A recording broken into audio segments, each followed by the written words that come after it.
What's so strong? She did love. Are they? It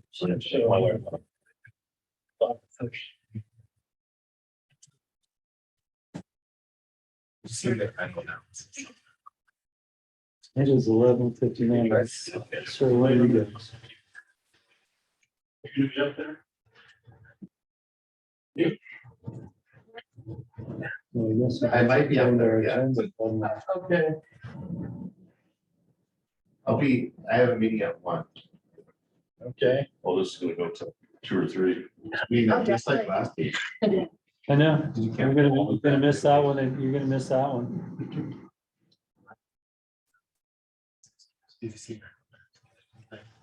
All right, Horizon Time says it is noon, so we will call the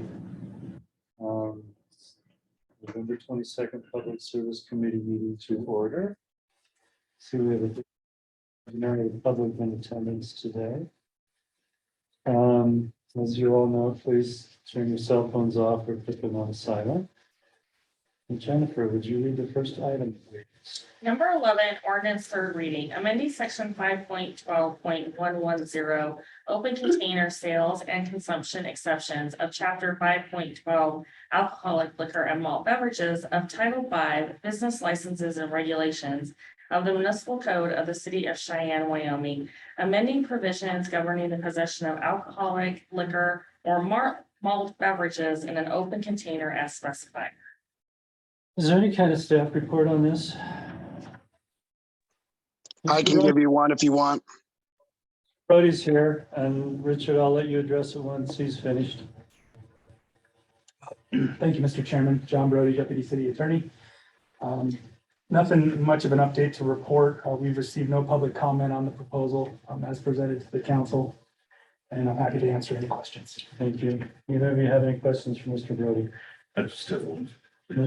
Councilman Seagrave. In the description, it says possession of alcoholic liquor or malt beverages. I thought this was for beer and wine only. Does it include alcoholic liquor? Mr. Brody. Mr. Chairman, through you, that was really just an attempt to be over-inclusive when we're talking about the entitlement for the ordinance, given that there's a number of conforming amendments that are being done to the ordinance overall. But it would include the wine, malt beverages, and then alcoholic liquor if those were going to be affected by some of the kind of structural changes that were made to the ordinance that were really surrounding eliminating the time periods under which open containers are authorized. Mr. Seagrave. Okay. So you're saying there is a possibility that there could be alcohol other than malt beverages and wine? Mr. Chairman, no. It was just because not only were the wine and malt beverage provisions of the ordinance being materially affected, but also some conforming amendments that just try to clean up the language overall.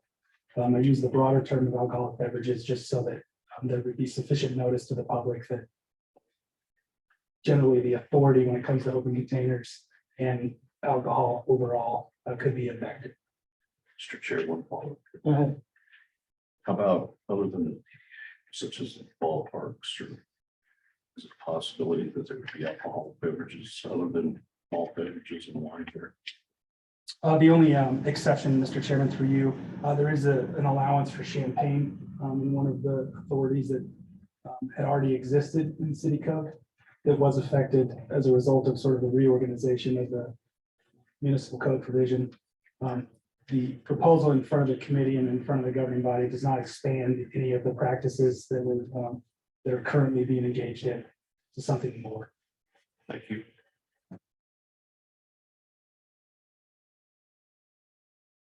Mr. Labor, any questions for Mr. Brody? No.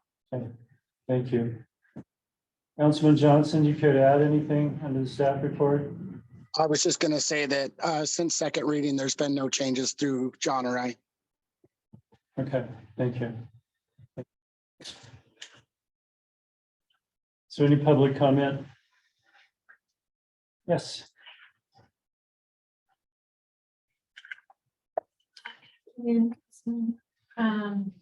My name is Denise Rosinski. I'm Secretary of the Cheyenne Downtown Business Association and the Downtown Business Center. The CDBA put out a survey to downtown business owners to get some feedback from everybody. So I'm speaking strictly from CDBA standpoint right now. Results we got, we sent out a simple survey asking, would you be in favor of the year-round ordinance, against, or you're not sure. 59% of those responses were in favor, 30% were not in favor, and 11% were not sure. We had 27 responses, so it's not a huge population that or huge target that we're working off of, but I just wanted to relay that information to you and let you know that, you know, it seems across a broad range of different kinds of businesses, people are supportive of it. Equally broad range of businesses are not supportive. The folks that, for the most part, the folks that answered not sure, the ones that left comments, it basically boiled down to, can we do this responsibly? Keep people drinking responsibly.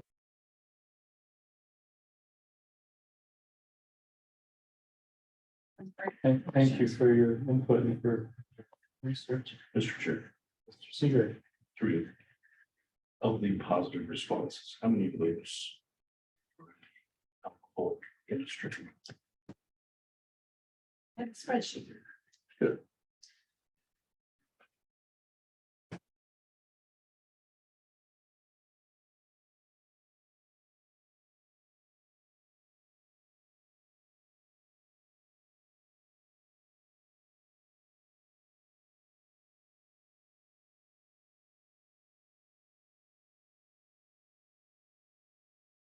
Twenty-seven.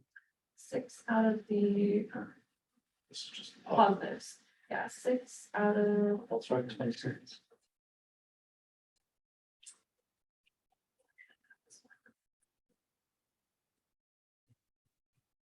Oh, that was pretty good on spreadsheet.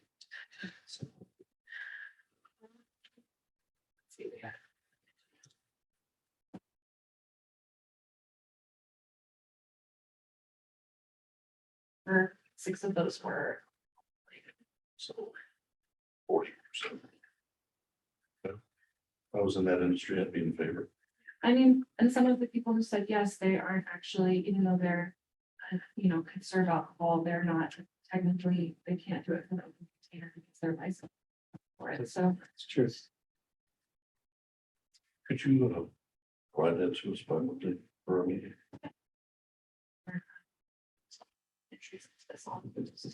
Good. Thank you. Mr. Laborn, anything? No? Thank you. So any additional public input? You do. Miss Brittany Wardell, you should be able to unmute yourself. Yes, thank you. Hello, members of the committee. My name is Brittany Wardle. I am representing the Laramie County Community Partnership here, which is a group of 65 health and human service agencies that work on assessing the community health needs of Laramie County and also then how to improve those community health needs. I'm also a responsible beverage service trainer. So I'm a tips trainer here in Laramie County and often spend time training our volunteers at community events like Brewfest and Edgefest. So very aware of the issues and concerns as it relates to alcohol. So as you all consider these issues you're talking about, I want to share a few key points. I'm going to start out really on how our community environment affects our youth use of substances. So whether young people drink and how much they drink depends to a large extent on community norms and expectations about drinking. So these norms and expectations emerge from and reflect the community alcohol landscape. I know in recent city council discussions, there was a lot of talk about, do we have community events that don't have alcohol present? And what is that message that we're sending to the young people in our community? In the past year, and this data is from the Prevention Needs Assessment, that survey's done every other year to youth across the state and various school districts. They were asked, have you been to any community events where adults were drinking alcohol? 70% of our youth said yes. When asked in the past year, have you been to any community events where adults were drunk or intoxicated? 52% said yes. So we absolutely know that the presence of alcohol at our community events is visible to the youth in our community and impacting their use of the substance. Alcohol is the most commonly reported substance, both for adults and youth in Wyoming. And our 2020 data is the most recently available, lets us know that 28% of our high school students and 53% of adults reported drinking at least once in the past 30 days. More generally speaking, in our community, much of the data around alcohol highlighted several concerning issues in our community with alcohol. In Laramie County, 41% of our arrests in 2021 involved alcohol. 25% of total offenses were DUIs, and that average BAC was 0.165. We also know that 33% of driving deaths involved alcohol in Laramie County.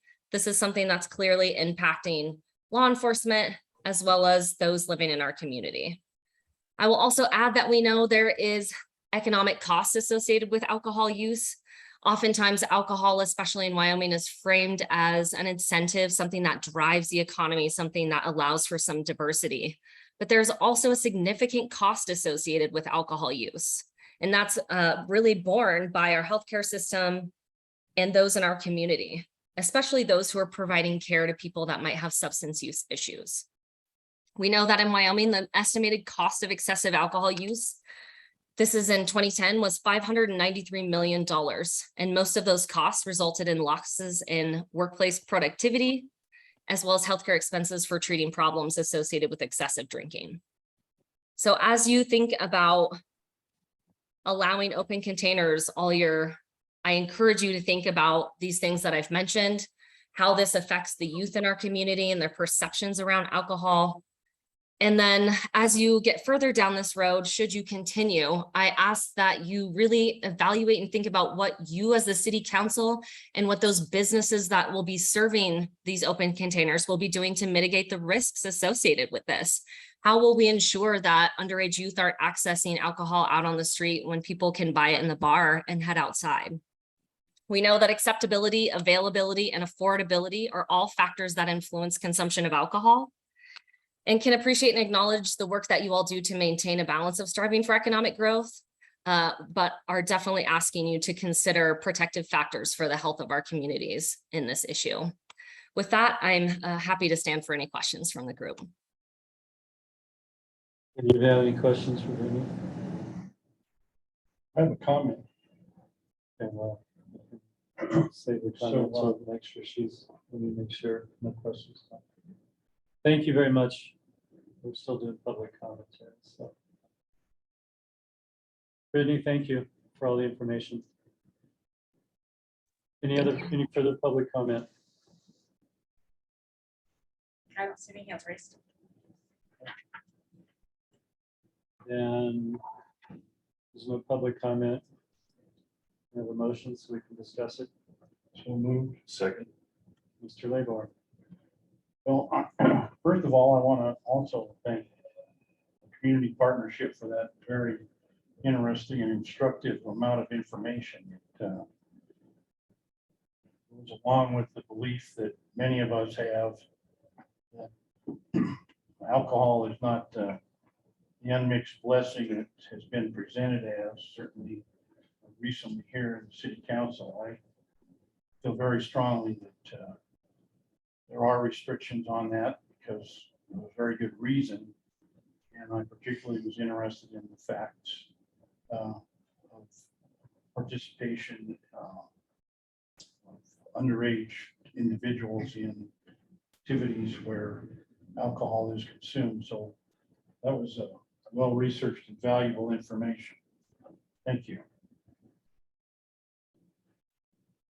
Councilman Seagrave. Mr. Chair. I would move to amend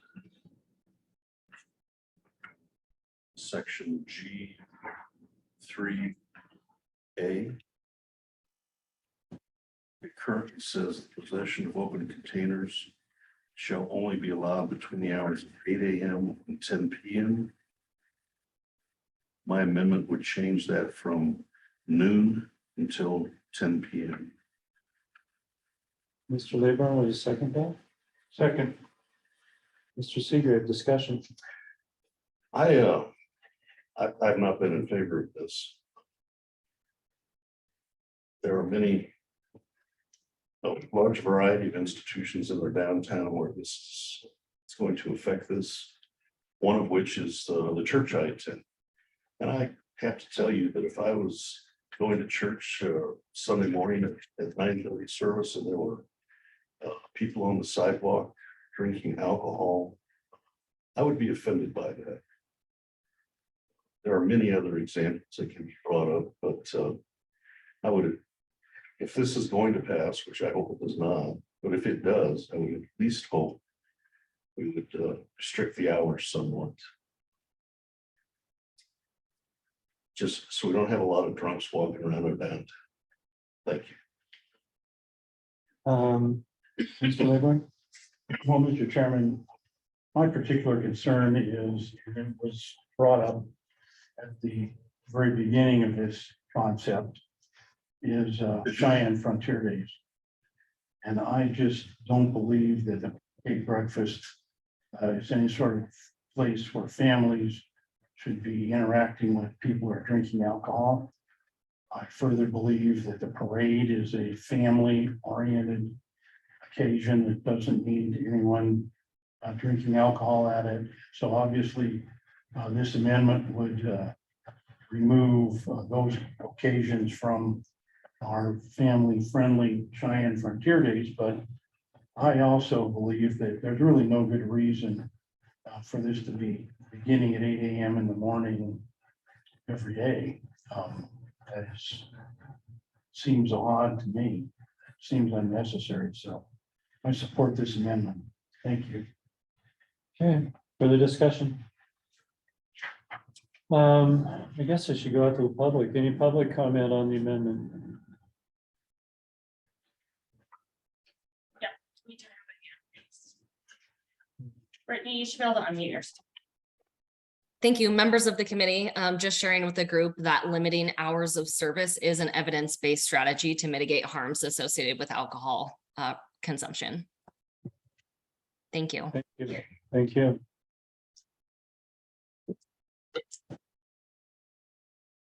I'd also like to add that in the survey that we did have a few of the comments that were, concerned with the hours. So the amended hours might make people feel more comfortable. Mr. Chair, Go ahead, Mr. Seagrave.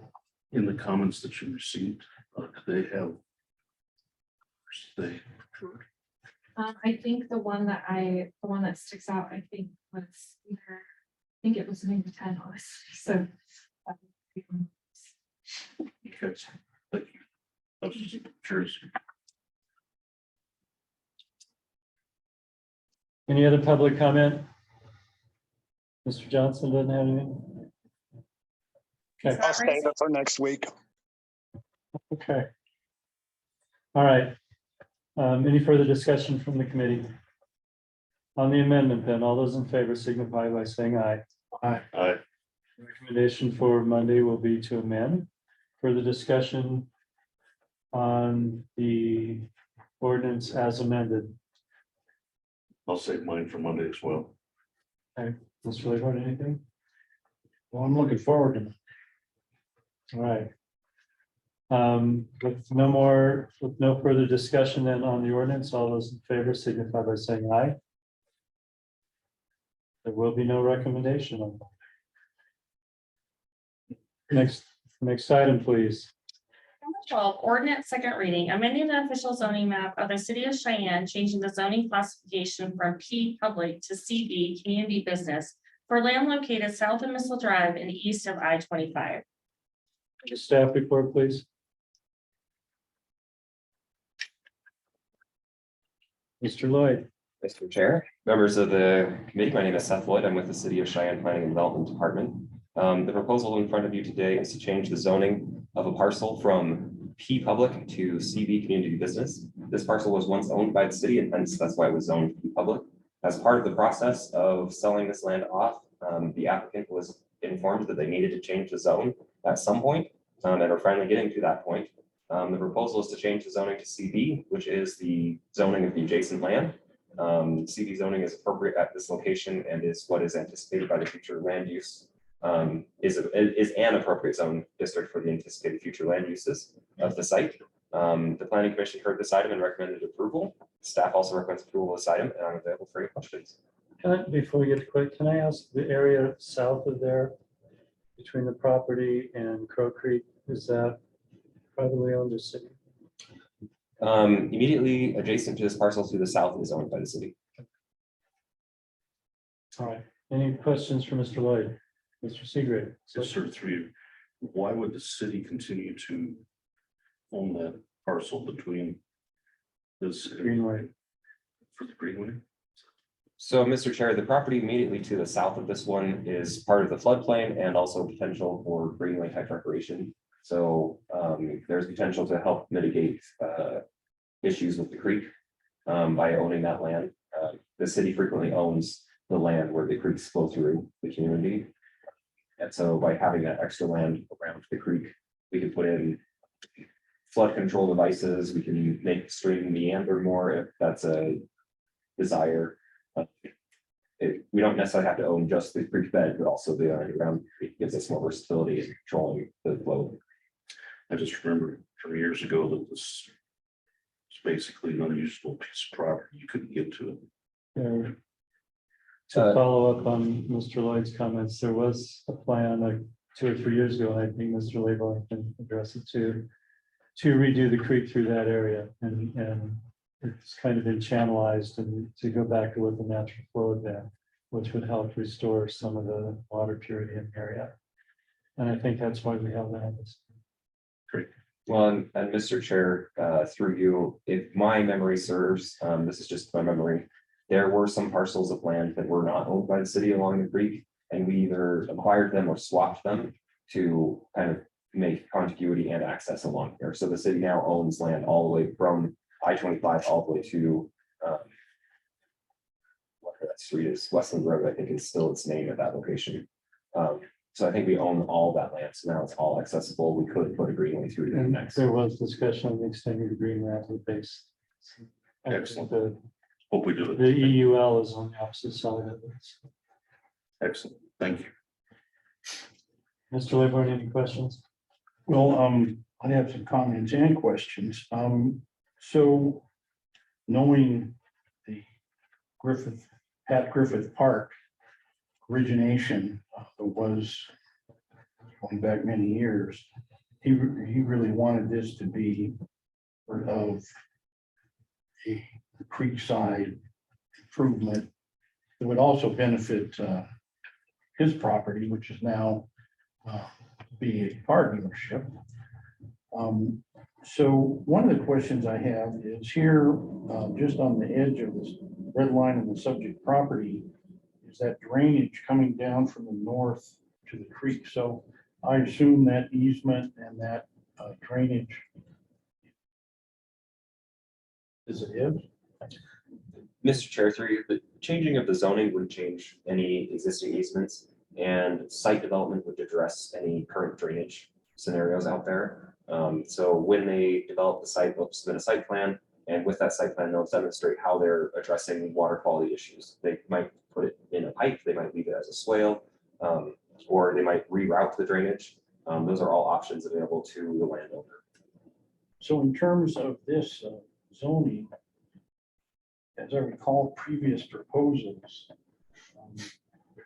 to bring that property into contiguity with the private property here, there was discussion of a smaller area with the intent of signage so that they could get a sign up, people could see out the interstate. So with this, what development opportunities are there for changing this? So, Mr. Chair, through you, the proposal would be to combine this with the parcel next door. So it'd be all one development, and then that landowner would have more flexibility with their development. The preliminary images that I've seen for the site would put basically vehicle storage back there for a car dealership. However, should this site not develop with that particular development proposal, the site is large enough that retail establishment could locate here. There are other options within the CB zone, including even multifamily. If that's what the market demanded for that area, you could do a conditional use and get multifamily in the CB zone. But specific to the current proposal, right now, they'd just be putting vehicles back. Since the chair here mentioned the reclamation of the creek, I would note that this falls well within our efforts. That actually, I believe that we have ownership of the basic floodway and some adjacent property. Clear down to Martin Luther King Park. So it is, and also I would like it noted that the MPO's plan for next year, they're taking a look at how we would basically design that greenway. So there's been a lot of work over the years to make this possible, and I would have to say that as a personal note, that our efforts to reclaim the creek and restore the natural flow and the meander that was not able to be accomplished because of the PFAS contamination that was determined at the last minute, stopped our project was, and I someday it can be resolved, but I doubt it, but certainly that was a real sad thing, but it was good that came out of it. I saw that there's a new property under development right there southwest of the Weston Road Bridge. That was part of those transactions to establish the ownership of the creek and tear down the home of the raccoons that now we have a automotive related business there. So I certainly speak in favor of this. Any other questions for staff? Thank you, Mr. Lloyd. Is there any public comment? Public comment? Okay, then may I have a motion? So moved. Second. Discussion from the committee? Discussion? All those in favor signify by saying aye. Aye. Your recommendation for Monday will be to. I'll look back. With your resolution, and it'll be to adopt. No, it's an ordinance to approve. Okay, and that concludes our business. We are adjourned.